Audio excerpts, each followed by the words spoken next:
Olá, eu me chamo Letícia. Eu sou a Maitê. E nós somos parte do Arco Literário. Estamos aqui em mais um episódio do podcast para vocês. Nós estamos no 6º episódio com a nossa querida convidada, Alessandra Coelho. Ela que é autora do livro Usamos Tudo para Poesia, diretamente do Rio de Janeiro, para compor com a gente no Mato Grosso do Sul. Olá, Alessandra, tudo bem? Seja bem-vinda. Oi, obrigada, gente. Estou muito feliz de estar Se você quiser falar um pouquinho sobre você, sobre a sua profissão, formação... Bom, obrigada primeiro pelo convite. Estou muito feliz de vocês terem me chamado para essa conversa. Eu vim para cá, para o Mato Grosso do Sul, em 2018 e me formei em letras pela Universidade Estadual daqui. E sou professora atualmente de português, literatura e linguagens em cursinho pré-ENEM, pré-vestibular. Além de escritora, produtora cultural e baterista às vezes, e várias coisas que a arte pode me proporcionar, assim. Muito bem, muito bem. Alessandra, a gente gostaria de saber quando que você descobriu o seu prazer pela leitura. Cara, quando eu era bem mais novinha, a minha mãe trabalhava muito e ela estava tentando fazer faculdade de enfermagem na época, à noite. Aí ela trabalhava o dia inteiro e estudava à noite. E aí sempre... todo dia de semana, né, que ela trabalhava e estudava, a gente se via pouco e ela levava um gibi da Turma da Mônica pra mim todo dia, que no ponto que ela descia do ônibus tinha um jornaleiro, assim. E eu lia muito, eu amava, eu lia diariamente um gibi, assim, que ela comprava um novo. E aí eu fui começando a entender quantas possibilidades aquelas histórias podiam me dar. E com essa coisa de família, a minha avó materna também, mãe da minha mãe, né, ela é poetisa também, então foi uma grande influência, assim, ela lia muito pra mim, a gente lia muito junto, eram momentos que fez parte do fundamento da pessoa que eu sou, assim, bem novinha.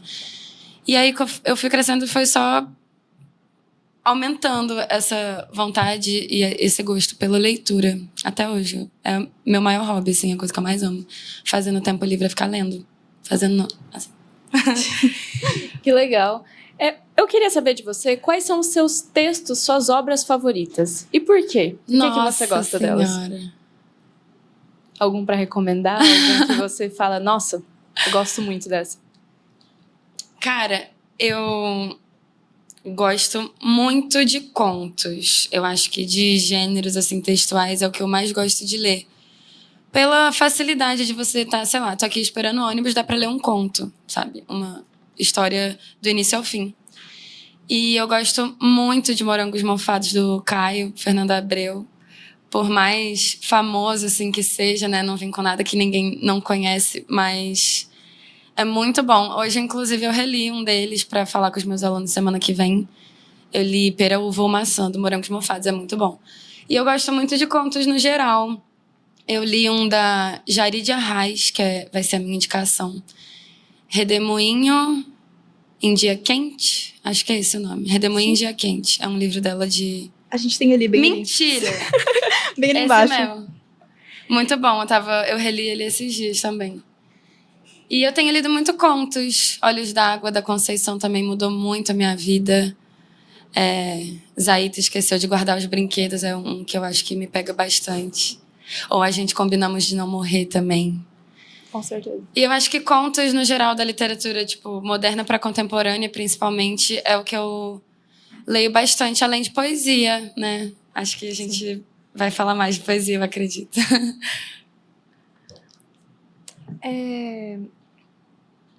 Agora a gente queria saber um pouquinho sobre a sua escrita. Ela surgiu quando? Se você teve alguma obra antes de Usamos Tudo para Poesia. Se esse foi seu primeiro livro, seu primeiro contato com escrever? Se ele foi feito aos poucos, ou se foi tudo de uma vez, como que foi? Legal. Quando eu fui entendendo que esse gosto que eu tinha pela leitura eu podia fazer parte dele também, eu podia inventar essas possibilidades que eu achava o máximo quando eu lia alguma coisa, desde muito pequenininho, um gibi, até crescendo, né, e lendo romances e obras mais concretas, assim, mais fundamentadas. Eu percebi que eu podia fazer parte daquilo também. E, a princípio, eu comecei escrevendo poemas, né? Tanto que esse é meu primeiro livro publicado, é de poesia. E, a princípio, era para colocar muitos conflitos internos para fora, assim, quando eu era adolescente. E eu comecei a escrever como uma forma terapêutica, assim. Eu fui começar a fazer terapia depois de adulta já, então os conflitos que eu sentia da minha mente ali naqueles momentos decisivos de mudança e eu conseguia colocar isso para fora de um formato artístico. Eu comecei a ver que eu podia criar essas possibilidades, né? Que por mais que eu gostasse muito de ler poesia das mais parnasianas, simbolistas e cheia de palavras rebuscadas e rimas e tal, eu podia ter as minhas particularidades nas palavras que eu fosse escolher para colocar. A sua própria vivência ali. Exatamente. E aí eu achei isso o máximo. Aí eu comecei a escrever para desabafar, assim, basicamente. E o Os Amos surgiu disso. E ele foi feito muito aos poucos. Eu acho que tem uns 5 anos de poesia minha nesse livro, assim, desde 2017 até o início de 2022. Bastante tempo. Aham. E aí não é nada muito cronológico, né? Não tem uma temática, assim, né? Uma coisa mais metalinguística, mais sobre o fazer poético mesmo. Mas tem muitas outras coisas também. Tem ódio ao sistema, aí tem amor, romance romântico, vamos se amar, tem tudo, assim. Usamos tudo pra poesia. Usamos tudo pra poesia, exatamente. Esse título eu acho ele genial.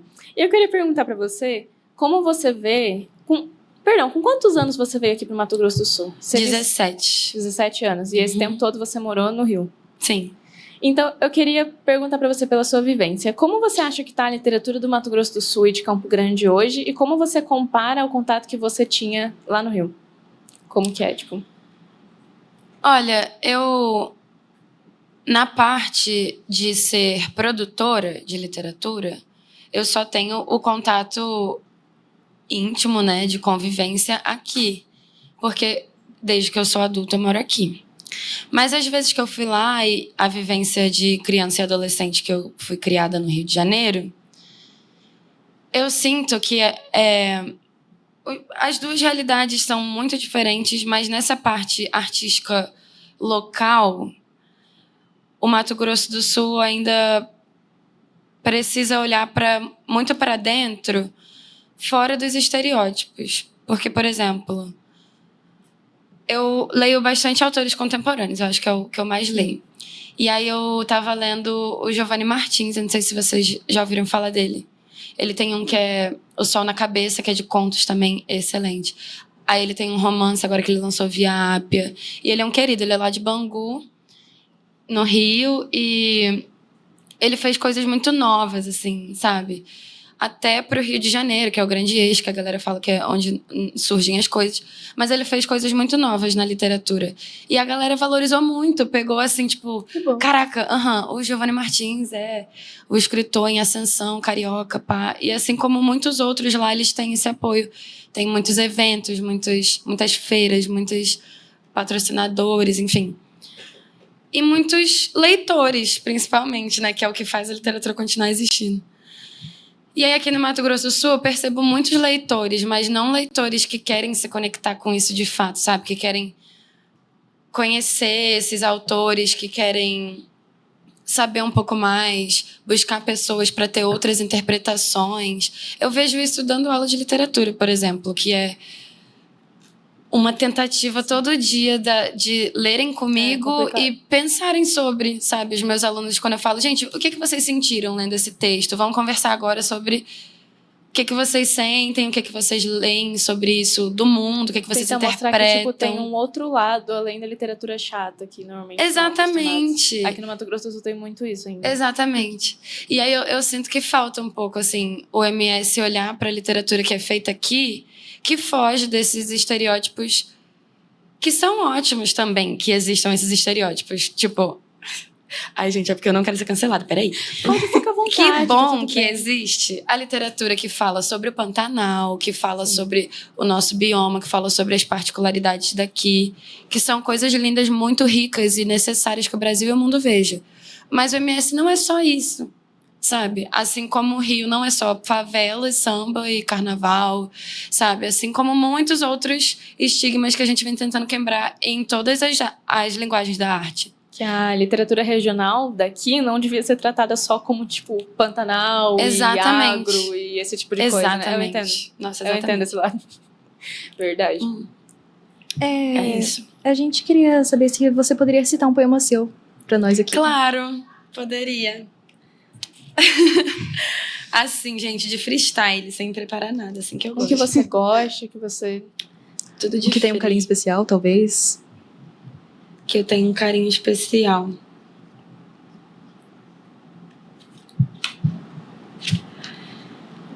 Eu tenho um carinho especial por um que eu acho que é o que as pessoas mais acham diferente também.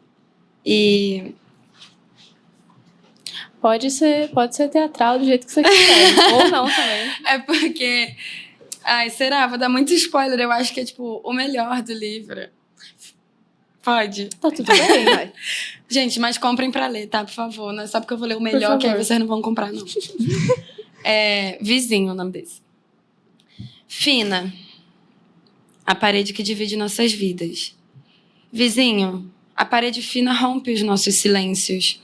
Ruídos através dessa fina parede se unem e unem nossos hábitos. Te observo, te ouço, te vigio através da nossa fina parede.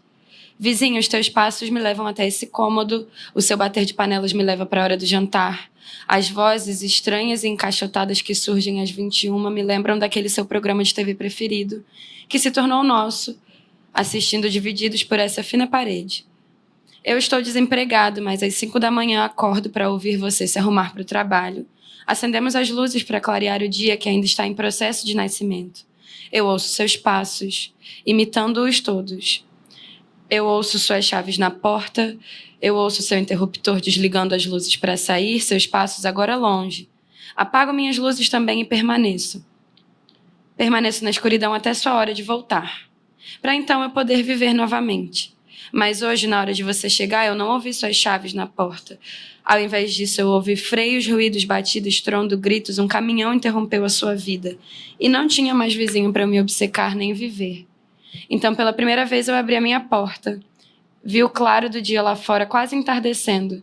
Seu cadáver na calçada. O trouxe para dentro de casa, ensanguentado. Deitei ao seu lado morto no chão da cozinha, onde faríamos os nossos jantares. E com uma faca eu rasguei o meu pescoço ao seu lado, vizinho. Perderemos o nosso programa preferido das 21 hoje.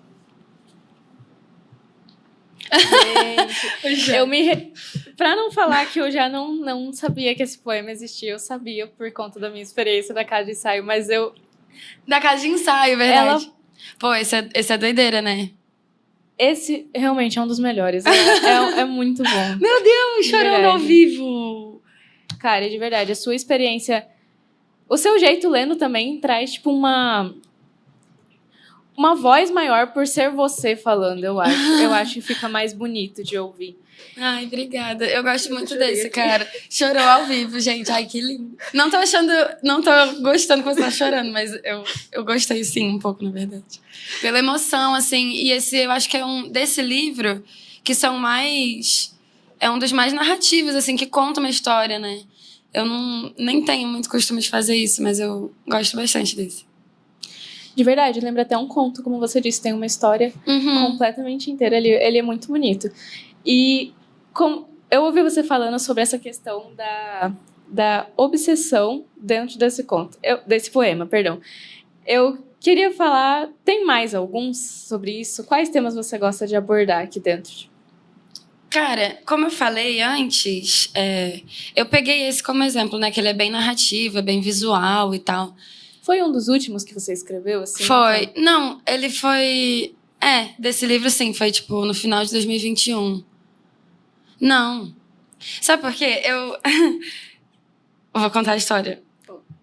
Eu tava passando por um namoro com um cara que eu conheci aqui, que foi um dos piores relacionamentos da minha vida. E eu tenho todo um ativismo feminista, né? Isso, tipo, é muito claro sobre a minha pessoa, não é segredo pra ninguém, as minhas militâncias. E foi um cara super tóxico, que me privou de muitas coisas, que me oprimiu em muitos sentidos. E aí, foi um pouco depois do término com ele, por isso que não foi 2021, acho que foi 2020, foi bem na pandemia, assim. E bem no início da pandemia. E aí, eu fiquei com essa história na cabeça, me vinha essa história na cabeça logo após esse término, por essa obsessão, porque eu me sentia vivendo a vida dele, sabe? De tanto que eu estava me prendendo. E essa foi mais ou menos a inspiração inconsciente mesmo, que eu acho que trouxe esse poema para o mundo. Mas eu já tive experiência na casa de ensaio e em outros lugares que eu pude dar oficina e fazer a leitura dele, que já teve umas interpretações, assim, muito malucas e muito com outras visões, desde, sei lá, porque é um narrador masculino, né? Em algum momento ele fala atrasado ou desempregado, alguma coisa assim. E aí teve um menino numa oficina que falou que era um casal gay que não se assumia e que moravam separados. E aí outras pessoas tiveram essa coisa da obsessão, né? Ficaram interpretando, tipo... Ai, quanto mais a gente fica obcecado, aquilo vai levando a gente pro buraco. Enfim, mas... Nesse livro tem um pouco de tudo. Como eu falei antes, o que mais tem, por coincidência, não foi a temática desse que eu trouxe, né? Mas é metalinguagem, assim, do próprio fazer poético, do se encontrar enquanto poeta. Vocês escrevem? Fala a verdade agora. Eu arrisco, às vezes, mas nada é divulgado. Tipo, é tudo recluso, assim. E você? Os que eu escrevo, eu prefiro não demonstrar. Uma vez eu postei eu não mergulho muito. Tem os ruins, a gente sabe, mas tem aqueles que a gente guarda e fala assim, se aparecer uma oportunidade, a gente... esse aqui que vai. É tipo isso. Cara, eu acho que tem muito disso de eu me encontrar enquanto uma pessoa que é artista, sabe? Porque é um processo muito demorado. Você se sente mais leve quando você coloca o que você tá sentindo em algo. Uhum. Pelo menos eu acho que fica mais gratificante. Muito. Tipo assim, você vê que você conseguiu fazer algo com aquilo que você tava sentindo. Muito, muito. Principalmente quando é uma coisa horrível, a coisa que eu sinto. E aí conseguir botar ela pra fora, tipo... eu podia ter me vingado, eu podia ter, sei lá, pichado a casa da pessoa, eu podia ter saído no soco, mas eu fui lá e fiz uma poesia, sabe? Exatamente. É legal isso. Poderia ter jogado glitter em todas as roupas dele. Nossa, até pra não sair sair. nunca mais. Genial, ótima vingança. Agora, mais uma pergunta pra você. Você é professora, você é escritora e você é produtora cultural de rap e de slam também. E como que essas identidades, elas se entrelaçam dentro da sua vida? Tipo, quando que uma começou? Quando que a outra surgiu? Como que funciona isso pra você? Porque você é uma pessoa de amplas artes, né? Eu vejo que qualquer oportunidade... Que bonito isso. Que lindo. Cara... A minha conexão com a arte foi desde muito novinha, né? Falei dos gibis, falei da minha avó. E aí a minha avó me incentivava muito em várias linguagens, assim. Ela me botou no teatro também, muito nova. E aí eu acho que de fazer aula e ter a vivência de aprender algo artístico, aprender como fazer, foi o teatro. E eu fiquei muitos anos, meu primeiro emprego foi ser monitora, né? Tipo, dar aula de teatro para uma turma pequenininha. E aí já teve esse contato com a educação também, né? Querendo ou não, por mais que fosse aulas extracurriculares, né? De teatro, já era uma experiência. Já era uma experiência de lecionar para alguém, ensinar alguém.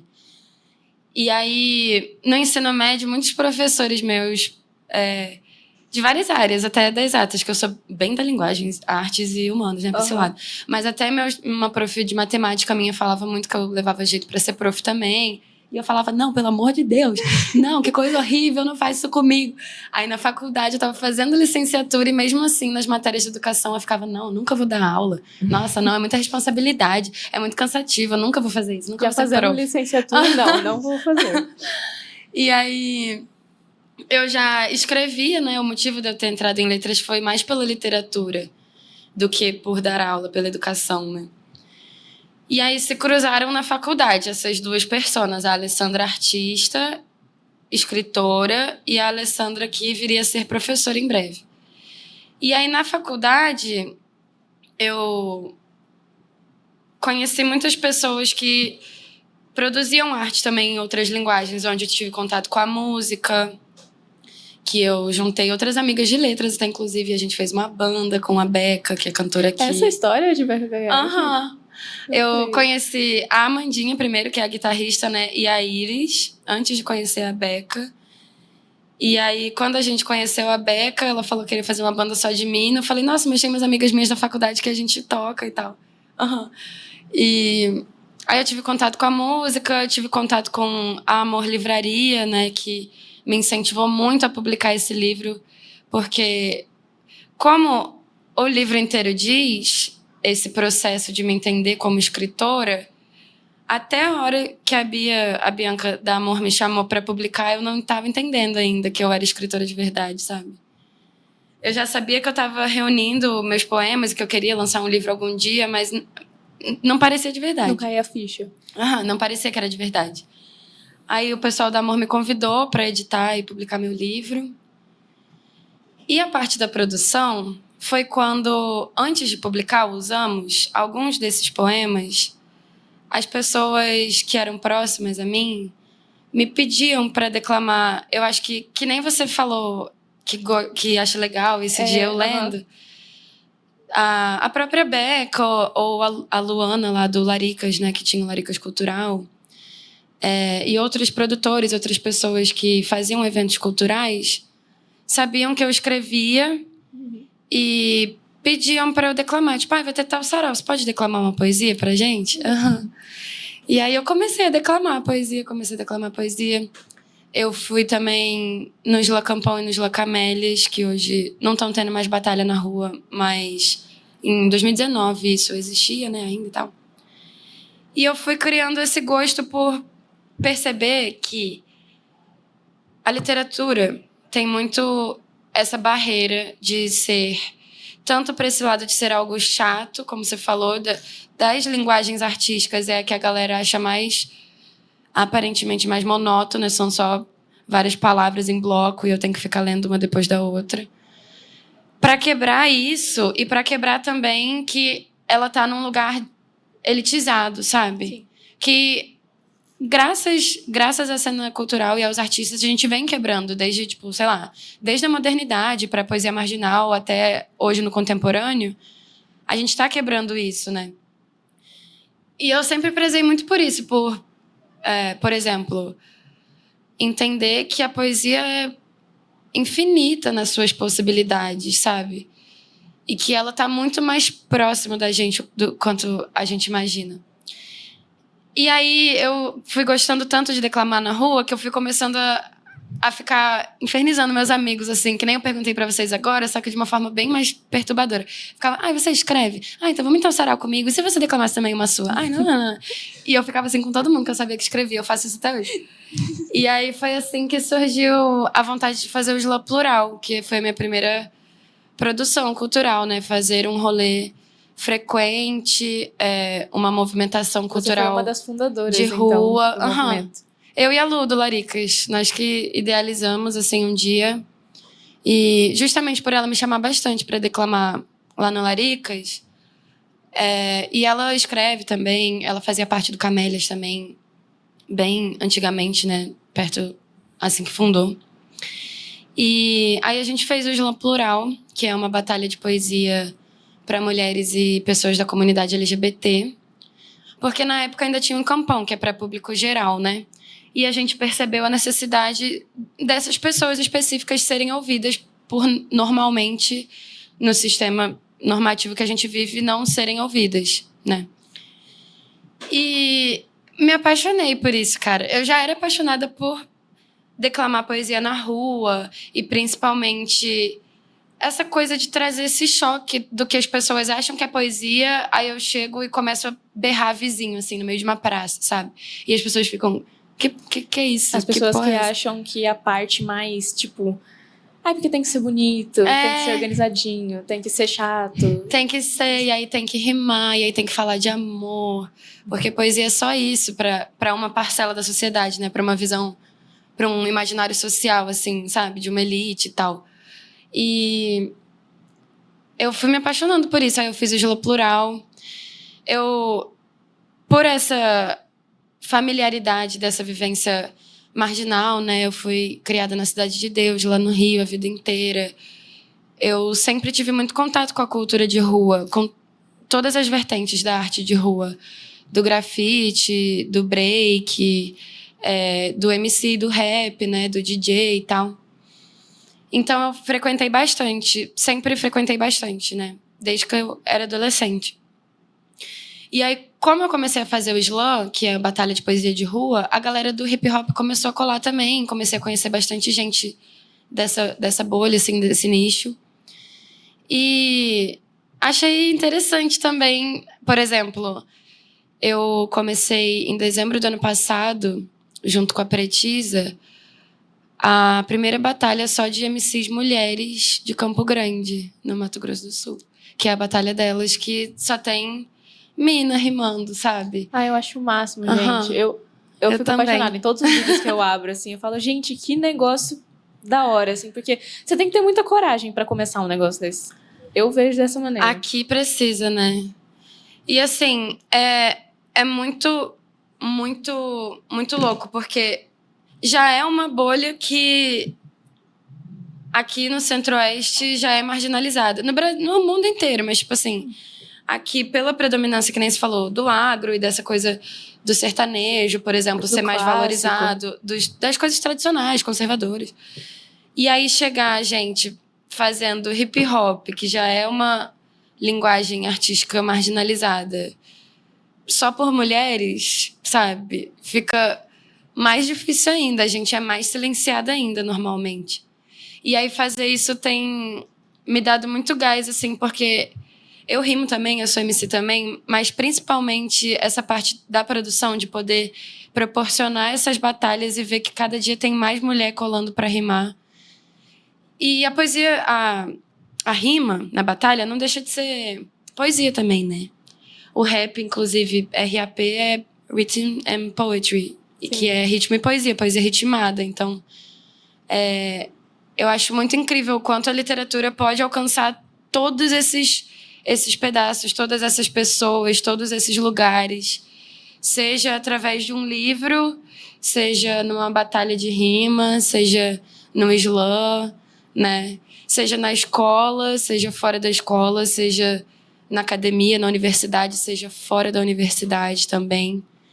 E eu gosto sempre de estar fazendo essas pontes, por exemplo. Eu sou graduada, beleza. E aí eu gosto de tentar trazer para a academia algo que é normalmente marginalizado dentro da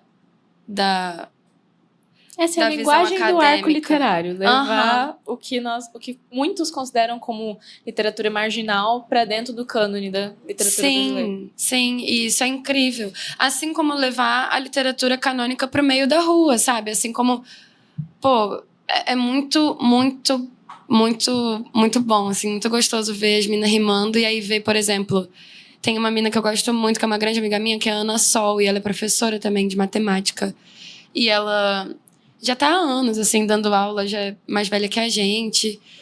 E ela rima falando, assim, parece que ela tá dando uma aula enquanto ela rima. E aí, na última rima, ela falou de...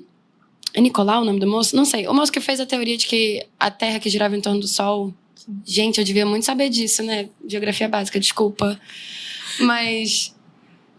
enfim, ela citou teorias e começou a falar de coisas e tipo... É muito, muito foda o quanto a gente consegue levar a literatura que é marginal e que as pessoas não consideram literatura de verdade para dentro da academia, né? Seja na pesquisa científica, seja levando eventos culturais para dentro da universidade, para dentro da escola também.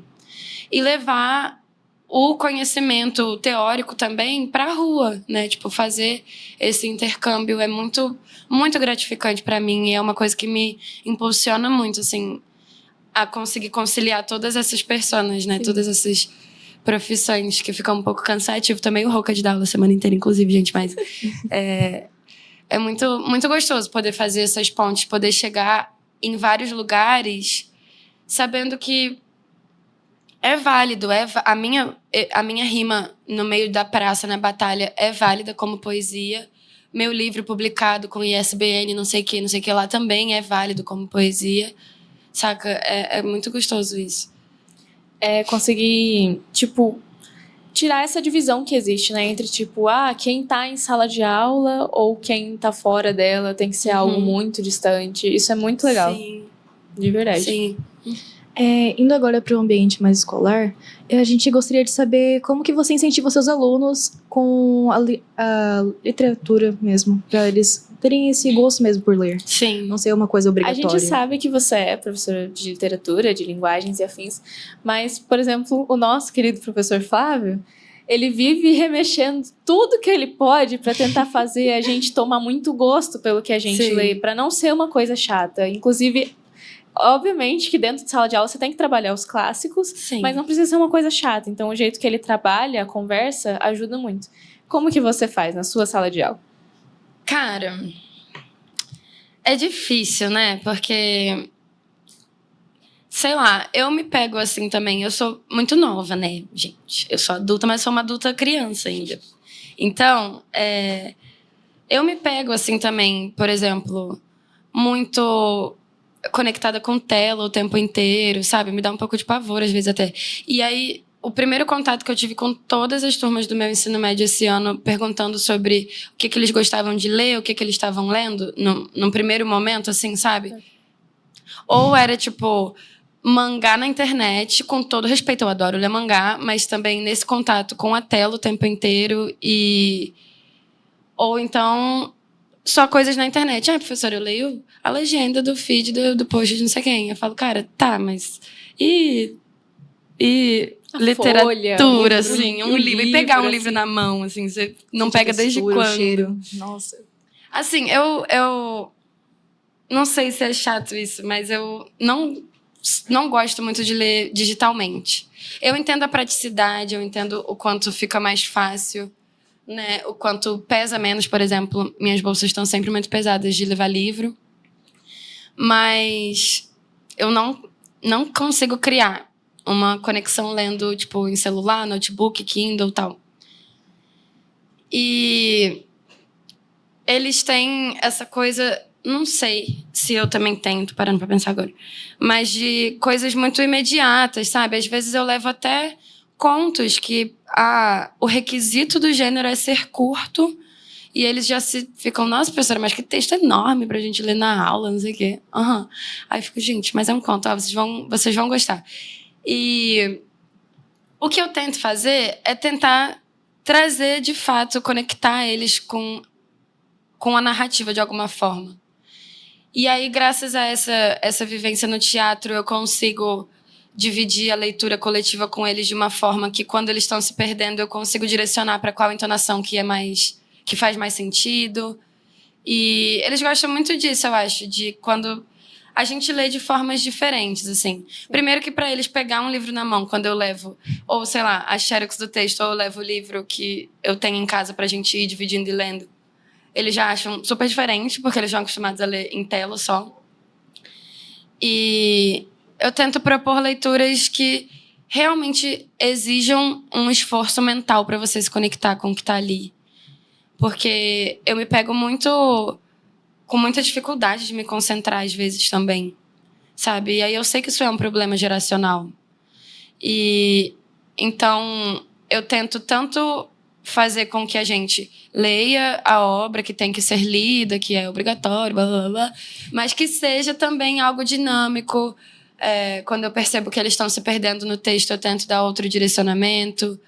Sempre que a gente encerra uma leitura, a primeira pergunta é o que eles sentiram, porque, para mim, toda análise, por mais teórica e crítica que seja, parte de um sentido, de ter sentido alguma coisa, de algo ter feito sentido para você daquele texto.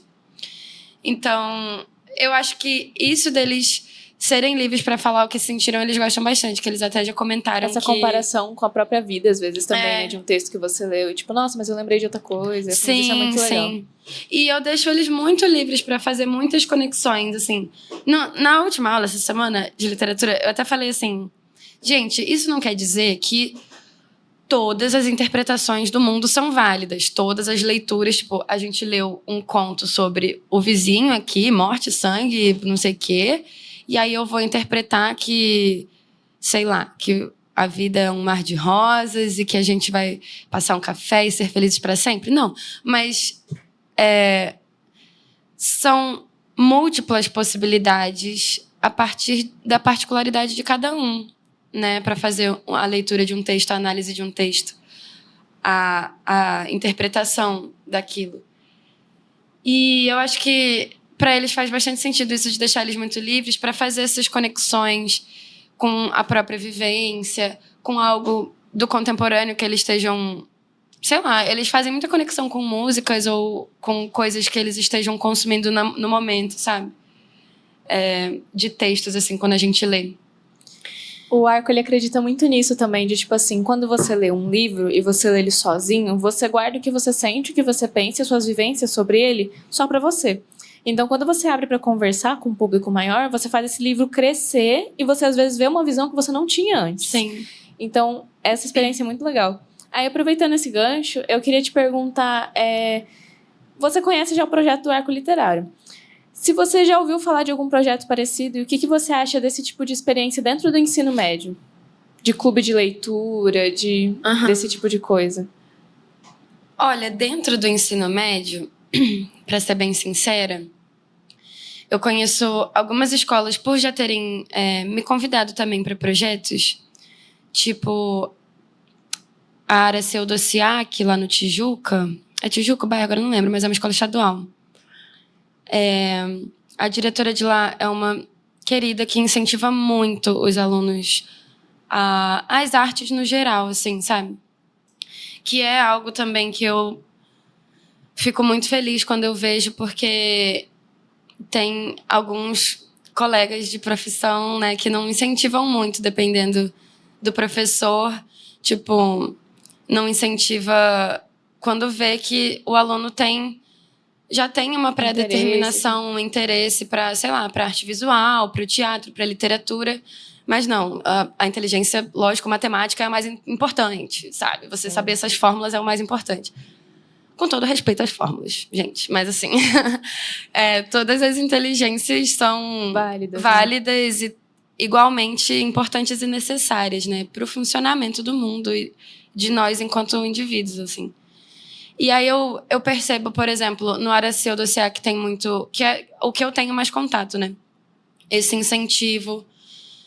Lá na escola que eu trabalho, da rede privada também, tem bastante esse incentivo, que parte bastante de mim, né? Pra ser sincera, eu tenho muita autonomia lá, graças a Deus, é um emprego ótimo.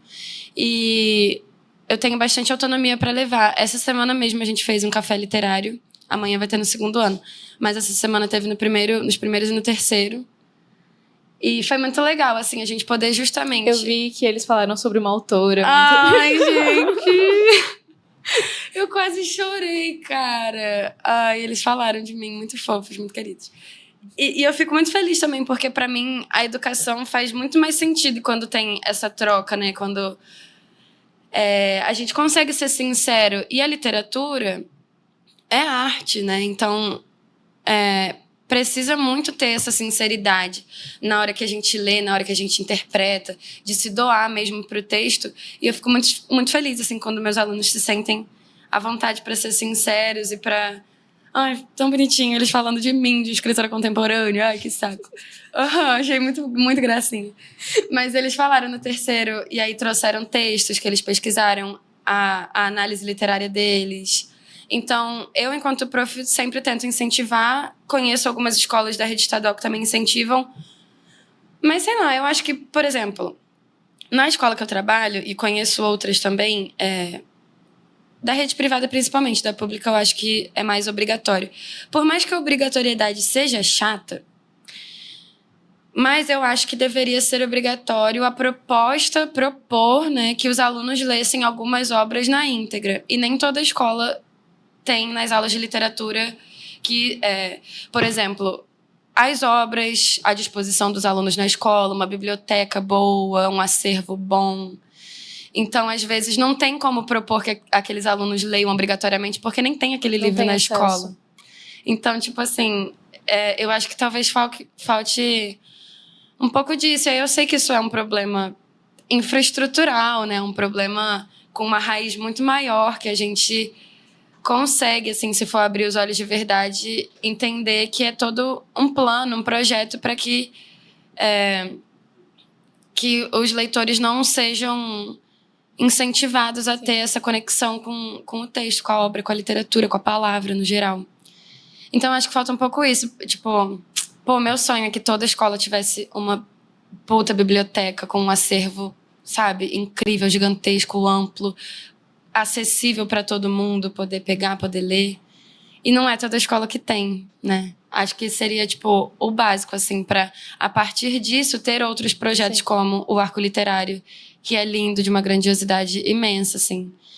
E para, então, serem incentivados os clubes de leitura, que eu acho lindo. Nossa, que nem você falou, para mim faz muito mais sentido ler coletivamente. Muito mais. Eu adoro, que nem eu falei no início, meu hobby mais frequente, assim, é ler. Por mais que eu trabalhe com isso também, eu prezo muito para que nunca deixe de ser um hobby, né? Uma coisa prazerosa que eu faço sem nenhuma obrigação. E aí eu adoro sentar lá com o pé para cima no meu sofá e ficar lendo. Mas é muito mais satisfatório ler coletivamente, assim. Ler junto com alguém. Nossa, eu adoro. Sair com amigos para ler, botar uma toalha no chão, ficar tomando café e lendo. Aí cada um lê um pedaço, aí a gente para e fala, meu Deus, mas o que isso quer dizer? E aí começa a conversar, isso é incrível. E acho que tendo o mínimo de acesso a essas obras, surgiriam bem mais projetos como esse, né? E seria o ideal, assim, né? Um mundinho do meu sonho. Sim. A gente tem agora um questionamento pessoal, assim, qual a sua vivência junto com a Livraria Hammer? É que a gente vem acompanhando você pelos stories também, a gente viu que você tem uma relação com a livraria. Sim. De certa forma. Você fica por lá, às vezes, atendendo também. Foi o responsável por postar, lá. ajudar você a postar o livro? Como que foi? Sim. Então, em 2021, a Bianca, que é a dona, né, a sócia proprietária da Amor, que iniciou esse projeto, a gente começou, e aí eu digo a gente porque ela me chamava de freelance, assim, que a gente era amiga, pra ser livreira em feiras, porque a gente começou como livraria de rua. A gente não tinha um espacinho ainda, né? E aí eu ficava em algumas feiras vendendo pra ela e tal, separava os livros no estoque, separava pelas editoras, ela me ensinou muita coisa nessa parte editorial mesmo, de conhecer outras editoras, de conhecer autores contemporâneos, de conhecer edições diferentes de obras canônicas já. E aí eu fui trabalhando com eles até o momento que ela viu que eu postava, antes do Usamos Ser um Livro, ele era uma página no Instagram, que hoje em dia, infelizmente, eu perdi o acesso. Tipo, ele não estava vinculado com nenhum e-mail, nem com minha conta pessoal. E aí eu fui furtada o celular que ele estava logado, nunca mais consegui. Mas não tinha nem... É pelo número do celular? Não, porque o número era desse celular que eu não peguei, tipo, não recuperei o chip, nem nada. Mas tá lá, existe, é aberto, mas nunca mais teve atualizações, né? E aí, antes dele ser um livro, ele foi essa página. E aí a Bia começou a ver, a dona da Amor, né, que eu tava postando bastante e tal, e que eu tava começando a juntar os poemas para querer fazer um livro. Mas assim, eu ia lançar de forma independente. E, infelizmente, é muito difícil. Tudo que não tem patrocínio ou apoio editorial de alguma forma é muito difícil, né? Apoio na indústria, até tipo na música, na dança, em todas as linguagens. Sim. E aí eu ia lançar de forma independente. Aí ela viu eu passando perrengue na internet, né? Viu eu lá de coitada, querendo lançar um livro sem nem saber como é que faz. E em 2021, ela marcou uma foto. Teve em vários estados do Brasil uma foto histórica de escritoras, só com mulheres. E aí, em vários estados, alguns movimentos de livrarias independentes ou escritores mesmo, grupos de leitura, se juntaram para fazer essa foto com escritoras daquele estado.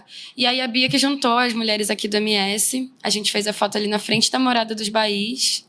Ficou linda, nossa, que foto linda. E aí, ela, no dia dessa foto, a gente tirou a foto, ficou todo mundo se abraçando, ai, que lindo, mulheres que escrevem, blá, blá, blá, todo mundo se amando. E aí ela veio falar comigo e falou, Ale, eu vi que você estava querendo lançar o seu primeiro livro. E eu acho que agora é o momento da Amor ser uma editora também, que sempre foi um sonho meu e do Felipe, que é o esposo dela, que também é sócio proprietário. E aí ela falou, e a gente vai lançar o seu livro, tá bom? Beleza? Eu falei, tá bom, beleza. Óbvio, eu nem sei como é que faz isso. E aí a Amor foi a primeira publicação. O Usamos foi a primeira publicação da Amor, editora, né? E essa é a minha relação, assim. E eu sou livreira lá também, né? Agora a gente tem um espaço físico lá na Rua Amazonas, 1080. Passem lá pra tomar um cafezinho, comprar um Passem livro. lá, é É muito lindo, confortável. muito, muito, muito. É uma delícia, muito bom. gente. Arco já esteve lá também, a gente recomenda. É uma delícia. E aí eu trabalho lá de livreira, mas a gente tem essa relação de escritora e editora também. O meu próximo vai ser por eles também. Já estão até com ele. Temos spoilers? Será? Não sei se eu posso. A gente Mas ele vai ser de contos, não vai ser poesia. Tô migrando aí Que pra esse legal. lado da prosa. E tô me aventurando agora. Então, você teria algum conselho para os escritores, leitores que estão começando agora na leitura? Na literatura, quem Sim. tá começando a escrever, quem tá começando a ler. A gente já vai finalizando o nosso, Ai, que rápido! Agora. mas a gente queria que você desse um recado, pode tomar o tempo que você precisar, Uhum. para essas pessoas que estão começando agora. Abrir esse mundo Sim. da literatura.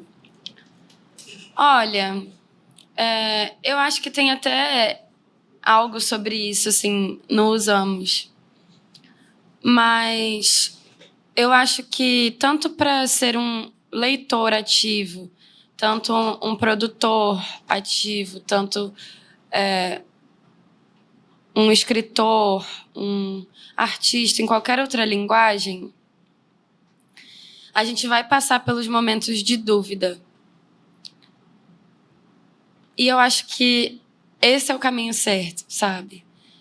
Tem um poema... Posso tentar achar? Acho que ele é, tipo, Pode, com uma certeza. estrofezinha. Mas que ele fala isso, tipo, pra ser artista... será que eu sei de cabeça? Pode ler mais quanto você quiser. A gente fica muito feliz em ouvir esse tipo de coisa.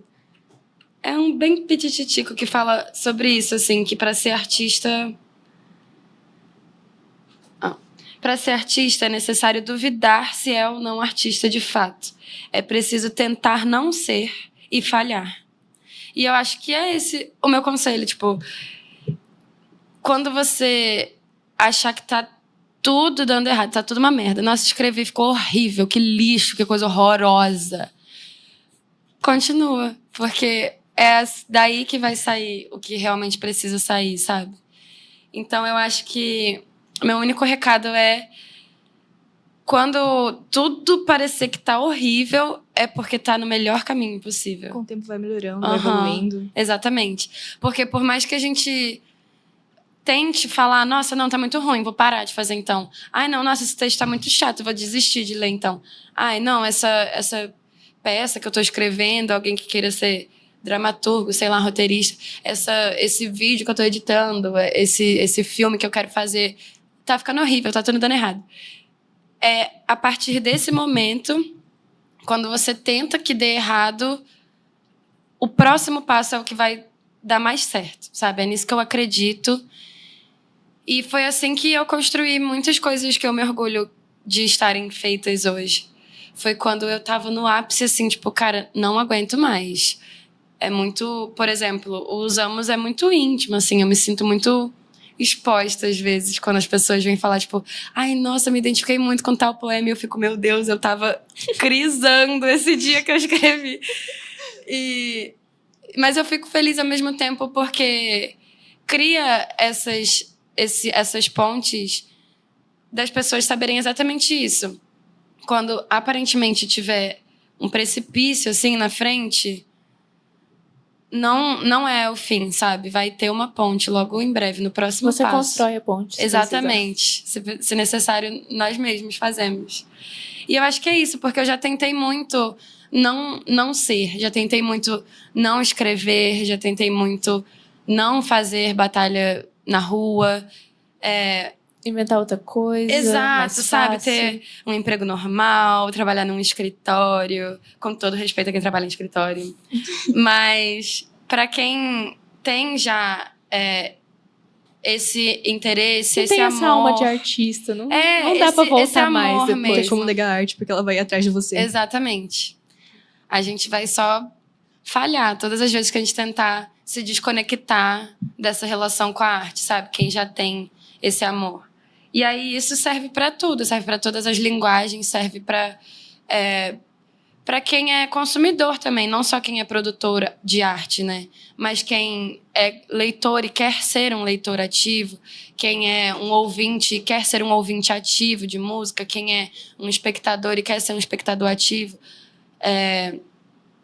Sempre vai ter essa estiga, assim, de não conseguir parar de amar, sabe? E eu acho que é isso. Comigo foi dessa forma e faz muito sentido, assim. Eu tento sempre enxergar a arte como uma porta de saída, assim, para os meus maiores problemas. E a Alessandra, escritora, não vai parar. Não. Independentemente das vozes contrárias, até, assim, essa coisa sistemática mesmo, né? Essa coisa social e histórica que muitas vezes impede que nós mulheres estejamos produzindo literatura, sendo lidas principalmente, sendo estudadas. Por mais que essas vozes contrárias continuem tentando, é impossível que a Alessandra Coelho pare de ser artista. Assim como é o que eu acredito que quem tem esse amor e essa relação íntima com a arte, é impossível que não seja isso, sabe? É impossível ser outra coisa que não artista, assim. Bom, A gente podia falar um pouco da semana? Sobre a sua participação? pode comentar. A gente queria saber como foi pra você na sua participação na Semana da Diversidade que a gente teve aqui no campus do IFMS. Cara, eu amei. Que experiência incrível. Ainda mais dividir com o Febrário e com o Prof, né? Foi muito bom. E foi assim... Foi numa semana muito, muito sensível pra mim, pra ser sincera, assim, pra ser bem transparente. Pra muitos de vocês também, né? Enfim, tinha muita coisa acontecendo mundialmente, assim, né? E como eu falei há minutinhos atrás, foi muito uma porta de saída para lugares ruins que eu tava entrando, sabe? E foi algo que só me deu esse impulso também, essa energia, essa coisa que me direcionou para pensar assim, não tem como você fazer outra coisa, cara. Aceita, entendeu? Se liga. Porque é difícil, como tem isso de ser muito transparente com o que eu faço, com a minha arte, com o que eu coloco no mundo para as pessoas consumirem. Fica muito difícil, às vezes, continuar também. Só que é exatamente esse um dos papéis da arte, mesmo que ela não precise ter papel nenhum, sabe? Mesmo que ela não precise ser útil para nada, né? Ela acaba sendo facilitadora de muitos propósitos ela maiores. Ela não é descartável. Exatamente. Ela mesmo que ela seja necessária, eu ia falar, eu ia usar esse termo. Mesmo que ela seja inútil, porque no sentido de não precisar ter utilidade, né? A arte em nenhuma linguagem precisa ser utilitarista, assim, servir a gerar um produto, a ser útil para alguma coisa. A arte tem que se manifestar socialmente, tem que se posicionar. Não, cara, a arte pode fazer o que ela quiser. Mas ela também pode ser utilizada para isso. Ela é necessária para que essas engrenagens não rodem sempre para o mesmo lugar, sabe? A arte sempre participou de todas as revoluções. A arte sempre esteve presente nos amores, nas dores, nos lutos, enfim, nas movimentações sociais, políticas. E então, eu amei participar da Semana da Diversidade. Para mim foi muito importante, porque eu, além de me sentir muito acolhida, abraçada e lida, sabe, no mundo, assim, a minha pessoa sendo ouvida de uma forma muito, muito acolhedora, muito gostosa, eu senti que esse movimento estava acontecendo, que a arte estava sendo necessária para aquele momento na vida daquelas pessoas que estavam ali, sabe? Mesmo que ela não precisasse servir para nada, naquele dia ela serviu para muita coisa. Para mim, e eu senti que serviu para muita gente que tava lá também, né? Isso foi muito gostoso. Nossa, saí em fevereiro, assim, que nem doida, assim, a gente ficou ali na calçada conversando, esperando o Uber, e a gente falou, nossa, amiga, foi tão legal. Ai, nossa, eu chorei. Ai, nossa, fulano chorou. Ai, que abraço gostoso que me deram. Foi muito legal, foi uma doideira. A gente ficou falando um monte sobre. A gente fica muito, muito feliz com a sua presença e agradece toda vez que você tá junto com a gente, porque pro Arco é sempre essa troca de experiência que é o que a gente mais valoriza. Não é tipo... independente de quem você é, de onde você vem, é o que você acha a respeito e como a gente pode trocar isso. E ter gente com uma bagagem cultural e uma experiência dentro da literatura é sempre muito importante pra gente. Então, tipo, nós como estudantes mesmo, nós vemos autoras como você, que você fala, eu sou uma adulta nova, eu sou uma adulta... Mas pra gente já é tipo... Meu Deus, não sei se eu xingo ou não xingo, mas é um puto exemplo de pessoa e de escritora aqui dentro. Então, a gente te agradece muito pela sua presença aqui no podcast, por disponibilizar seu tempo. Mais alguma consideração? Eu que agradeço, gente. Obrigada. Fiquei muito nervosa, tô até suando. É muito chique, muitas câmeras. Mas eu amei. Amei conversar com vocês. Muito obrigada por todas as perguntas, por terem trocado comigo também. Muito enriquecedor para mim poder conversar com vocês hoje. Confesso que toda vez que eu vejo você, mesmo que seja por foto do Instagram, por posts, assim, eu fico extremamente tocado por causa que, querendo ou não, você se tornou muito marcante pra mim. Eu vou chorar na frente da câmera. Seria emocionante. Vou chorar de novo. Bom, sigam o Instagram do Arco Literário, Arco Literário _. Nós lá postamos todo o nosso cronograma de rodas de leitura dentro do nosso clube de leitura Caio Fernando Abreu, onde é outra parte do nosso projeto, e nós também temos o Vozes da Resistência, que é o nosso podcast. Assistam os outros episódios também, nós estamos no YouTube e no Spotify, também com o nome Arco Literário, com essa logo querida aqui que vocês acham muito facilmente. E, bom... apreciem os trabalhos da Alessandra Coelho também. Sim, gente, me segue lá no Instagram, é @alecoelho, com 2 A's na frente.